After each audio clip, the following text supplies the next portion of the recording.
What's up, y'all? Naturegirl 30 here, and guys, I just finished the Mae Young Classic round one last night, but I was way too tired to actually do a review. But I decided that instead of going episode by episode, I'm just gonna do the entire round, and I'm gonna pretty much kind of generalize it and make it as short, sweet, to the point as possible. Instead of making it 30 minutes, I'm gonna try and push for 15. But other than that, let's get started with my thoughts. Now, I'm going to be real. There are three things that kind of piss me off here. Now, and I'm just going to go straight into them.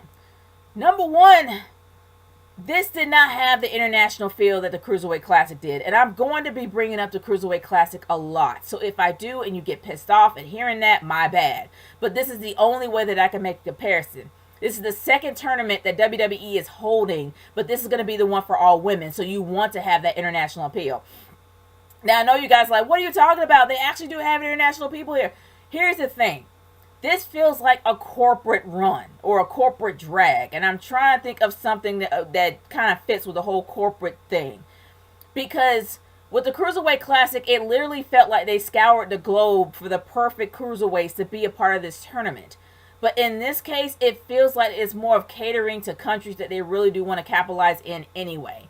You got a whole bunch of people from the UK. You got one person from Germany, sure. You got one person from Brazil, sure. You got one person from China, and you know that WWE was trying to capitalize in China, but we see how that went with Ho Ho Loon. But other than that, you also got someone from Japan. I'll get into her later. But other than that, and then you got a few people, then you got someone from India. But you know they're trying to actually capitalize with India. And then you also got New Zealand and Australia that's represented. But most of the people there are from the U.S. It just doesn't necessarily feel like the whole international big deal that the Cruiserweight Classic did. And that's just my own humble opinion. I just don't feel like it was a big international flavor. I felt like it was only selective countries that WWE is trying to capitalize in anyway. That's just how I feel. But other than that, I'm going to move on from there. Number two, and this is kind of somewhat my biggest gripe, which should have been number one, but I digress. I really felt like that each woman was dumbed down, except for a few. Now, the one that I didn't feel that was dumbed down at all, definitely was Shayna Baszler. She didn't feel like that she was dumbed down at all, but she is with UFC, and WWE is trying to collaborate with UFC, so I would not be surprised they allow her to have free reign to do whatever she wanted. And also, I will say that Kairi Sane did not have any means of dumbing down, as well as Tessa Blanchard did not either. But other than that, throughout the entire tournament, I really felt like that these women were really regressed. I guess that's a way of saying, not regressed, but repressed, maybe? In other words, I don't feel like they were at their 100%. I feel like they were actually at 50 or below.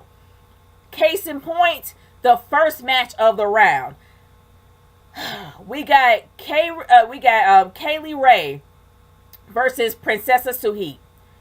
That match felt like it was watered down with both of them. I have seen luchadores. They take bumps like dudes do. They take bumps like men, like chiefs, and get up, dust the blood off, if you can dust off blood. But I mean, they wipe the blood off and then they just keep it moving. They are some tough women. With Kaylee Ray, she kept saying that she was a daredevil, she was a hard hitter and all that stuff. I didn't see any hard hitting coming from her. And I'm like, if you're a hard hitter, freaking show it. But I felt like that match was dumbed down, and I felt like that Kaylee Ray didn't really have a chance to showcase what she was really made of, as well as Princessa Suhit. And I felt like they were literally watered down for that reason.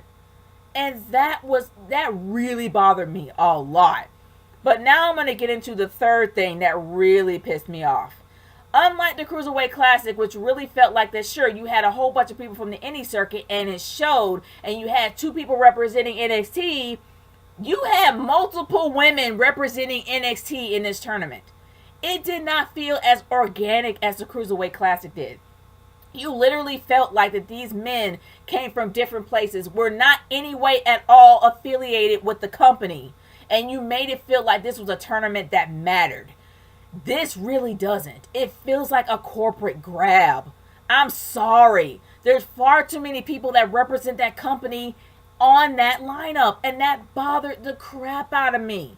Now, I know that everyone's saying, well, most of the people that are there are independents, they're free agents, they can do whatever they want, and that is true. But the one thing that they did right is that they didn't have a lot of people that represented their company in that tournament except for two. And I could be wrong. If I'm wrong, leave in the comments below. But from what I remember, Johnny Gargano and Tommaso Ciampa, they actually were the only two that were in NXT at the time that was actually in that tournament. But there were far too many women that have already been on the air before. Far too many. If you want to make this organic, you got to make it seem organic and international. Get people from other countries, from other places. Make it different. Spice it up. Flavor it up. Different places, not the ones you want to get. I mean, I'm just saying that it just felt like a corporate grab. And that's what bothered me about this. Because this is the first tournament that you have all women in. This should mean a lot more than the Cruiserweight Classic. This should surpass the Cruiserweight Classic because it's all women. It's a different gender. But it just didn't feel that way, and that was really disappointing. I want to say that all the matches were great. They just felt watered down, except for two. Possibly three. And the three matches that I absolutely loved the most definitely was Shayna Baszler versus Zeta. I absolutely loved that match. That Shayna don't play. She don't play at all. And I know that Zeta was trying to capitalize on the fact, maybe not capitalize, but she pretty much talked about the fact that she was bullied and she rised above that, which is great. And Shayna looked like she was not, Zeta looked like she was not afraid of Shayna. Like, at all. Zeta looked like she was able to take her down.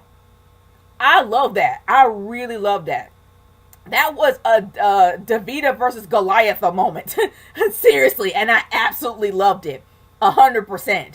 It's a shame that Zeta didn't win. Or Zeta, whatever. It's a shame that Zeta didn't win. But Shayna Baszler was definitely representing the Four Horsewomen that night. And they were actually in the stands. They pretty much showed the camera, put the camera on them multiple times. And especially Ronda Rousey. She was in there. But she represented the Four Horsewomen well. And I love that match. The second match, and I pretty much should give this an honorable mention, but it was Santana Garrett versus Piper Niven. I like Piper Niven because I absolutely love her attitude. I love her aggression. And Elena Cole, God bless her. That chick was on the money. And I'm giving a shout out to her. That chick was on the money when she called her Vader. She called her the female version of Vader. She is the female version of Vader. That chick can move. She can move. And just because she's big, don't let all the bigness fool you. That woman can move. She can take you down. I am happy she won. I'm really happy that she won. I do have a few favorites. I absolutely have a few favorites. And if I'm wrong about the matches, by all means, leave it in the comments because I know you guys will. But it's not a big deal. Hey, I'm woman enough to admit that I'm wrong. But there are a few favorites that I do have. Besides the fact that I absolutely love Shayna Baszler, I love Dakota Kai. I really do like Dakota Kai because she seems like the kid sister of Bayley, minus the hugging. But she's like that chick that you can just stand next to that's really cool, but you're cool because you're standing next to her. I love her. But I just really do. I want her to go like all the way. I want her to go to this to be the final two. I'm just saying, I really do love her so much. Way too much. But, oh man, she was great. She really was great to watch. I'm absolutely looking forward to her. Now, Serena Deeb, she actually has more of a backstory because for those that remember her of the Straight Edge Society, when she was completely bald and she looked awesome bald, she actually does have a lot, it's a huge comeuppance story, which makes me believe that she's going to probably be in the final two. Maybe the final two or maybe halfway there. She's going to go a long way because she has a huge redemption story. And, I will be fine if she wins it all. I really would be because she has a lot more to prove. And I admire her a lot. There's another match that deserves an honorable mention. And as much as I got to admit this, Lacey Evans, yeah. Lacey Evans had that whole 19 like 1930s, 1940s, World War II type of pinup girl gimmick, which is amazing because you don't really see that working these days, but she can make it work. I did not like the shorts though, especially the fact that it looked like it was riding way too high, but it really did represent who her character really is.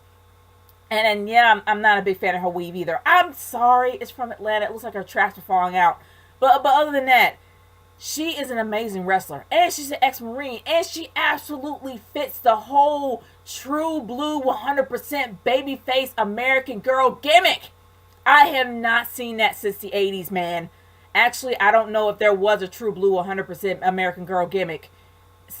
I don't think there ever was. There could have been. But other than that, it's always been a man that's always represented that. Like how Hulk Hogan represented that during the golden era.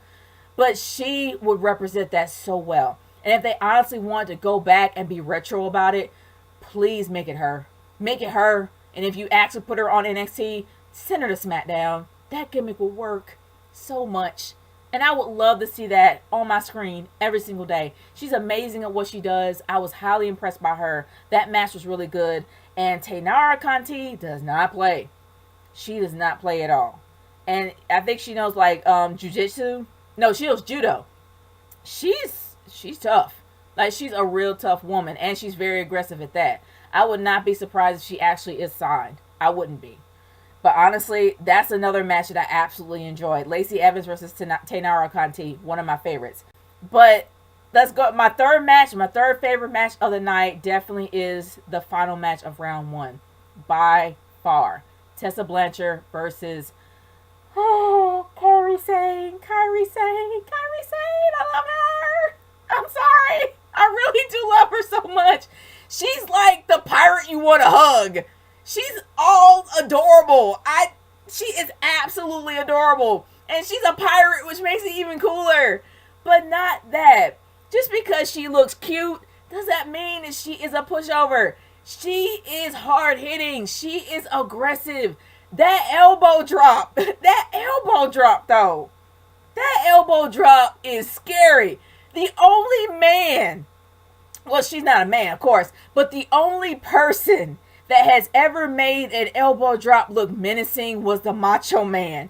She surpassed the Macho Man by far. Oh my goodness. That elbow coming towards you, I feel bad for Tessa. Like seriously, man. I felt really bad for Tessa. But that was an amazing match. I'm a huge fan of Tessa Blanchard. I really am. And it was exciting to seeing them perform. And it didn't feel watered down. It felt real. It felt aggressive. I loved it so much. And the fact that Kairi won. Just saying. And I'm not a babyface person. I love heels. I love villains. And my two favorite people happen to be baby faces. What is wrong with me? I think I'm losing it. But other than that, those are the two baby faces that I love the most. Oh my gosh. From Kairi Sane and Dakota Kai. Those, I heart them so much. But other than that, man, all the other matches really did seem watered down. I wanted to see a lot more of them. I wanted to see them at 100%, but it felt like they were all at 50, except for those matches that I just named. Those matches made me feel like they were absolutely organic, that it was all of them. They were at 100%. They weren't holding back, but I felt like all the other women did. So those are my 3 favorite matches of the night, if I named them all. But other than that, it really did get me excited watching this. And honestly, guys, my advice to you is to go and watch round 1 of the Cruiserweight Classic before the second round comes up right after Labor Day. Actually, on Labor Day. The round 2 of the Sweet 16 actually is on September 4th, which is Labor Day. So, at least everybody will be home on Monday. Some of us. But you'll be able to actually enjoy the Cruiserweight Classic. Again, I'm throwing it out there. But Mae Young Classic. You guys are able to enjoy the Mae Young Classic on the network on September 4th, which happens to be Labor Day. But I still feel like it was watered down to me. And I hate to feel that way. But it felt like most of those matches were watered down except for 3 of them. But I'm hoping that I'm wrong. I'm hoping it picks up in round 2 because they did the same exact thing for the UK tournament. The UK tournament started off completely not watered down, but it started off as a drag, but then it actually did pick up at round 2. And it had one of the best matches of the night that actually closed the show, at least in my opinion. But other than that, man, I think that round 2 is going to be great. It's definitely going to pick up, and I still look forward to seeing the rest of them. But guys, let me know what your thoughts are about the Mae Young Classic and about round 1, and what you guys feel about, how you feel about it, and what was your favorite match. I'm curious. I want to know. And like I said, if I got any of these things wrong, by all means, leave in the comments below and just let me know. I'm woman enough to admit that I'm wrong. Got no beef with that. But other than that, guys, I am done here, and I'm below the 20-minute mark. Yay! But other than that, I am done. Peace out, y'all. I'll see you later.